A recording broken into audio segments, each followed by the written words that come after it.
Good morning students. मॉन basic की online class में आज आप लोगों का फिर से स्वागत है। स्टैंडर्ड 6 में आप लोगों को पता है कि मैं चैप्टर 5 नीलू पढ़ा रही हूँ। कल मैंने आप लोगों को नीलू की माँ लूसी के बारे में कुछ बातें बताई थी, जिसमें आप लोगों को यह बताया था कि लोगों के भूलने की आदत के कारण उसे दिन में कई बार दुकान सामान लाने जाना पड़ता था, पर इससे वो कभी भी घबराती नहीं थी। उसे कोई तकलीफ इस बात की नहीं थी कि उसे बार बार दुकान जाना पड़ता है। आज चलिए हम लोग देखते हैं कि आगे लूसी की माँ के बारे में इस चैप्टर में क्या जानकारियाँ दी हुई है। तो सबसे पहले आप लोग अपने अपने बुक को ओपन कर लीजिए। पेज नंबर 41 में मैंने आप लोगों को कल यहाँ तक पढ़ाया था। आज उसके आगे हम लोग पढ़ने जा रहे हैं। तो चलिए देखते हैं आगे क्या है। एक संध्या के झुटपुटे में लूसी ऐसी गई कि फिर लौट ही न सकी। शीतकाल में घ्राण शक्ति के कुछ कुंठित हो जाने के कारण कुत्ते लकड़बग्घे के आने की गंध पाने में असमर्थ रहते हैं और उसके अनायास आहार बन जाते हैं। लूसी के साथ भी ऐसा ही कुछ हुआ था।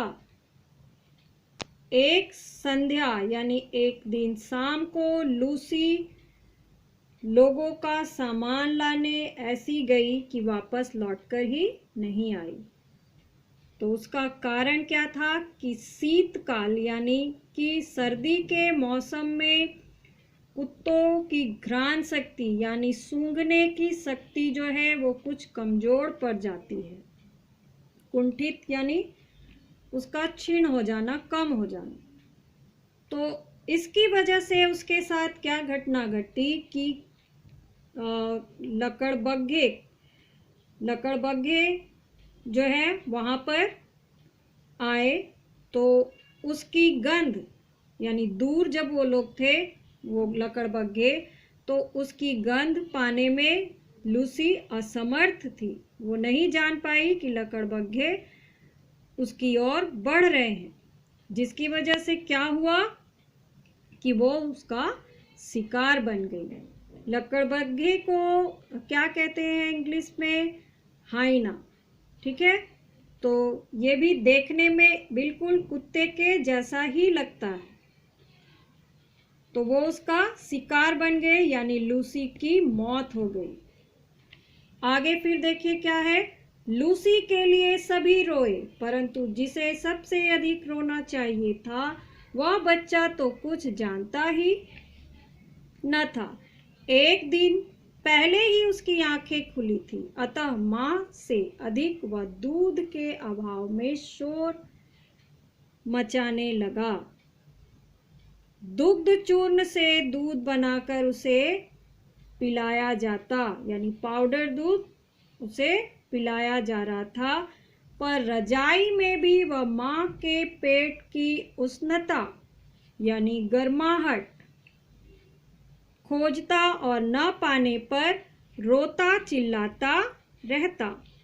अंत में हमने उसे यानी लेखिका ने अपने बारे में लिखा है कि अंत में हमने उसे कोमल ऊन और अधबुने स्वेटर की डलिया में रख दिया। लूसी का जो बच्चा था, उसके 2 बच्चे हुए थे। एक बच्चा तो पहले ही ठंड की वजह से मर गया था, लेकिन एक परिस्थितियों से जूझता हुआ अभी तक तो जीवित था, और अब उसकी माँ भी मर गई। लेकिन उस बच्चे को कुछ भी पता नहीं था कि उसके साथ क्या हो रहा है, क्योंकि उसकी तो एक दिन पहले ही आंखें खुली थी।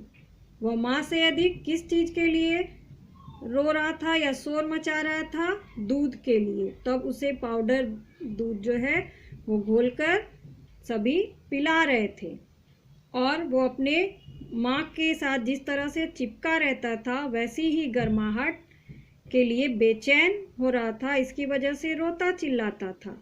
तो लोगों ने क्या उपाय लगाया कि उसे कोमल ऊन और अधबुने स्वेटर की डलिया में रख दिया, जहां वह माँ के सामीप्य सुख, जैसा मतलब कहेंगे कि उसे लगा कि वो अपनी माँ के करीब ही है, सुख के भ्रम में सो गया। डलिया में वह कैसा लगता था? डलिया में वह ऊन की गेंद जैसा ही लगता था। जब हम प्रयाग लौटे, यानी लेखिका जब वापस प्रयाग लौटी तो उसे भी साथ लाना पड़ा।